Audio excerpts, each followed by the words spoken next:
Saya mulai tertarik pada saham Vale Indonesia kode INCO setelah beberapa saat yang lalu bos dari Tesla, Elon Musk, mengatakan bahwa Tesla membutuhkan lebih banyak nikel seiring dengan melonjaknya permintaan pada produksi mobil listriknya. Di video kali ini saya akan merangkum beberapa data kunci kenapa saham Vale Indonesia sebagai salah satu perusahaan nikel terbesar bisa sangat menarik untuk jangka panjang, khususnya di era electric vehicle yang cepat atau lambat pasti akan menggantikan mobil-mobil yang tidak ramah lingkungan. Tesla ini adalah salah satu saham paling top di portfolio eToro saya sejauh ini. Nah, pada kuartal 2 2020, Tesla baru saja mengumumkan earning yang melebihi ekspektasi para analis. Teman-teman bisa lihat pada data yang saya ambil dari Yahoo Finance berikut, di mana dalam 4 kuartal terakhir, Tesla selalu berhasil mengalahkan ekspektasi dari para analis.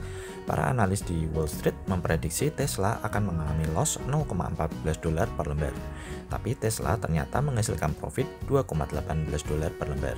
Saham Tesla langsung lanjut naik setelah itu. Ini adalah data pengiriman mobil Tesla. Kita bisa lihat bahwa produk Tesla mulai menunjukkan perkembangan yang luar biasa, khususnya untuk Model Y.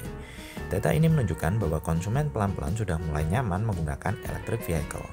Ingat, ini baru tahap awal dan belum diketahui bagaimana dunia termasuk Indonesia akan merespon produk EV ini. Oke, sekarang mari kita bahas prospek Vale setelah melihat sekilas tentang Tesla tadi. Potensi kerjasama Tesla dengan Vale mungkin masih sangat prematur dan belum ada pembicaraan ke sana. Tapi data-data yang sudah saya kumpulkan berikut mungkin bisa menjadi bahan pertimbangan yang berguna bagi teman-teman untuk masuk sebagai investor awal sebelum kendaraan listrik mulai mendominasi pasar di masa depan. Ingat, pembuat EV bukan hanya Tesla. Semua produsen seperti Toyota, Honda, Hyundai, hingga BMW semua sekarang sedang mengembangkan EV-nya masing-masing. Jadi walaupun Vale belum tentu bekerja sama dengan Tesla, kebutuhan nikel dunia untuk memproduksi baterai yang digunakan EV akan sangat dibutuhkan. Menurut Wikipedia, Indonesia adalah negara produsen nikel terbesar di dunia dengan kapasitas 560.000 ton per 2018. Sedangkan untuk 2019, Indonesia sanggup memproduksi 800.000 metrik ton.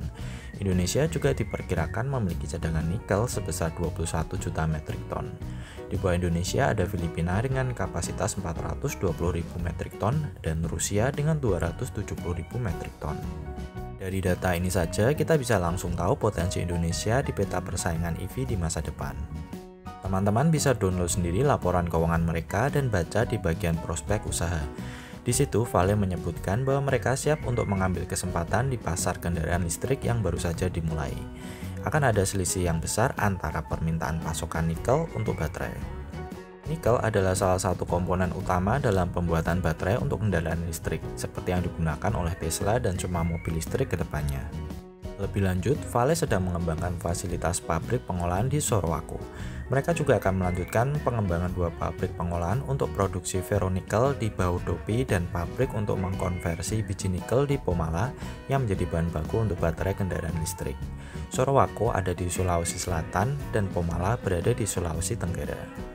Vale Indonesia juga mendapatkan sentimen positif setelah penerbitan Perpres tentang program kendaraan bermotor listrik berbasis baterai untuk transportasi jalan serta kebijakan larangan ekspor biji nikel ke Cina yang akan membuat produksi dalam negeri meningkat. Ini adalah data produksi nikel di Indonesia yang sejak 2006 hingga 2019 jumlahnya terus naik drastis. Peningkatan tinggi mulai terjadi di tahun 2018 dengan 606.000 metrik ton dan meningkat menjadi 800.000 metrik ton di 2019. Sedangkan ini adalah data distribusi nikel menurut perusahaan secara worldwide di 2019. Vale sendiri berada di peringkat ketiga dengan 8% setelah Tsingshan Group di peringkat pertama dengan 13% dan Nornickel dengan 9% di peringkat kedua. Sumitomo Metal Mining juga masuk di list dengan 4%. Sumitomo Metal Mining adalah perusahaan Jepang yang merupakan mitra strategis untuk Vale Indonesia, di mana mereka mengembangkan smelter untuk pengolahan nikel di Pomala. Per 2019, 58,73% dari Vale Indonesia dimiliki oleh Vale Kanada dan Sumitomo Metal Mining memiliki 20,09%. Sedangkan 80% produksi nikel mate akan dikirim ke Vale Kanada, 20% lainnya dikirimkan ke Sumitomo Metal Mining. Untuk 2020, komposisi pemegang saham akan berubah setelah MindID, holding BUMN Tambang membeli 20% kepemilikan Vale Indonesia. Dengan pembelian ini, maka Vale Canada Limited akan melepas 14,9% dan Sumitomo Metal Mining melepas 5,1% kepemilikan. Sehingga setelah semua rampung, maka MindID akan memiliki 20%, Vale Canada Limited 44,3%, dan Sumitomo Metal Mining memiliki 15%, sedangkan publik memiliki 20,7%. Untuk sahamnya sendiri, Inco saat ini berada di kisaran 3.700 per lembar. Candle dalam beberapa bulan terakhir juga selalu ditutup hijau atau terus menguat. Jika kita lihat dalam time frame yang lebih panjang, ini adalah chart bulanan, Inco cenderung masih berada di area sideways yang besar. Titik tertinggi mereka berada di area 10.000 per lembar di 2007 yang lalu. Dalam jangka pendek, mungkin Inco hanya akan naik turun sideways di area 3.000-4.000-an. Tapi melihat prospek ke depan dari kendaraan listrik, maka saya cukup bullish terhadap saham ini. Bukan tidak mungkin dalam beberapa tahun ke depan, Inco akan break titik tertingginya. Pola sideways adalah saat yang tepat untuk mulai masuk karena biasanya pola seperti ini merupakan pertanda awal bahwa breakout akan terjadi, entah itu ke bawah maupun ke atas. Kita tahu masyarakat kita sangat suka membeli mobil, sedangkan saat ini kendaraan listrik masih sangat sedikit yang punya. Bayangkan saja jika beberapa tahun ke depan 20% penduduk kita menggunakan mobil listrik. Inco adalah saham yang cocok untuk jangka panjang. Jika ingin mencoba peruntungan di sini, sebaiknya teman-teman akumulasi sedikit-sedikit saja karena kehadiran EV masih membutuhkan waktu. Mungkin 3-5 tahun lagi pasar EV baru mulai berkembang di Indonesia. Di Amerika saja, electric vehicle masih berada di tahap sangat awal. Oke, semoga video kali ini bisa membantu memberikan ide saham yang berguna bagi teman-teman.